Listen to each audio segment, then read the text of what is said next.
I wanted something for Eddie to be able to do during the summer. He went to Camp MF for day camp, but I wanted him to have the outdoor experience and the sleepaway experience.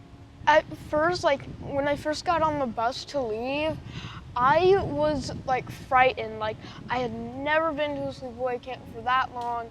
I didn't know what to do. I didn't know like how things would work there, and I was just really scared.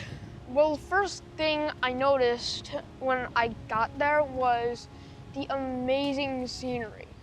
I cannot describe how beautiful it was there. And it took away a lot of my stress.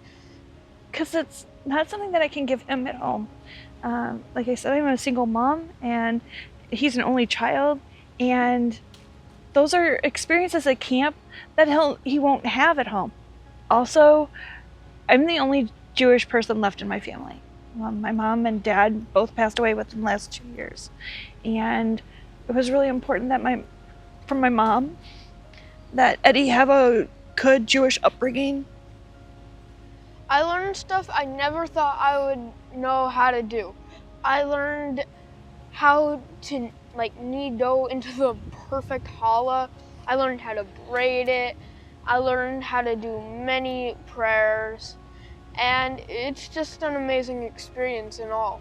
So the first year he came back, and he was so much more mature, self-reliant, willing to help, totally detoxed from technology, and he was so much more independent and confident. I can't get the things that Sabra provides anywhere else. I can't get the beautiful scenery like Sabra's anywhere else. And I can't get the great experience anywhere. Sabra is truly unique, and it's beautiful. Grant doesn't really like to talk very much. He can talk, but he doesn't like to talk.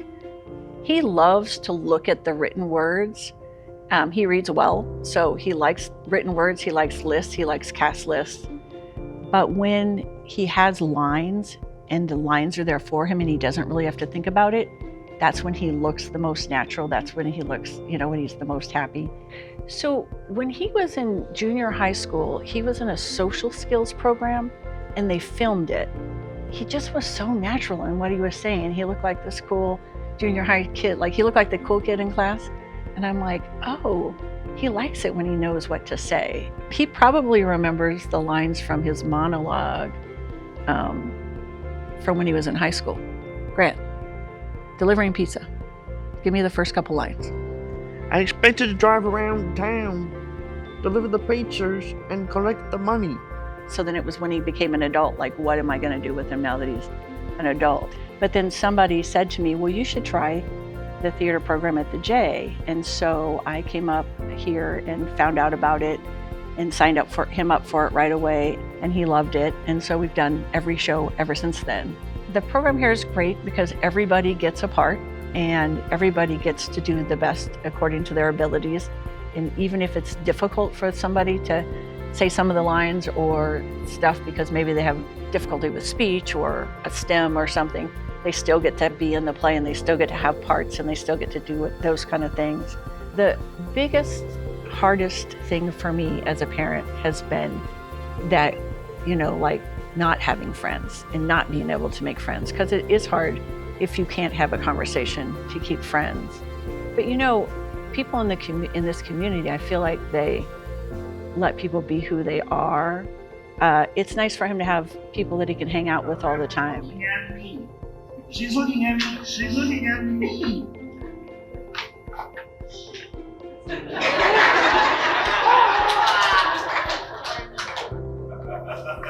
Which times of the day for me? At least this one is almost over. Only 2,863 lunchtimes to go.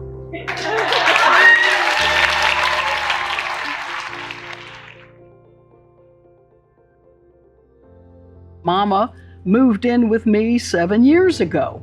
It was my turn. So she has 3 children. She was married twice. She I was married twice. Yeah, I don't remember that. that's all right. It's best you don't. Anyway, my older brother Rick was keeping an eye on her. And we could kind of see that things were reaching a situation where she needed more support than living independently. We're Jewish, and I wanted her in a Jewish environment. Now, here's the funny thing. We don't call it adult day. We call it boobies. Yeah. And we hop in the car, and she's always very excited and happy to come here. Oh, yeah. And they're always happy to have her. They have interesting programs. Yeah. That's right. And she's more alert when she comes home. Well, because you have to be, I call it firing of the neurons and changing things around to get to her in different ways. Playing games is one way, doing music is another way. They do all these things, and you've got to be firing off those neurons. Sitting in front of the TV all day is not going to cut it. Am I firing off neurons? Yeah, let's see. Bzzz. Another big thing I didn't mention is some friendships outside of the home, and relationships to the caregivers and teachers that are here. Coming to the J, coming to Booby's Day Out is a very important thing to do, to keep her mentally and emotionally active and healthy. It's important for me too.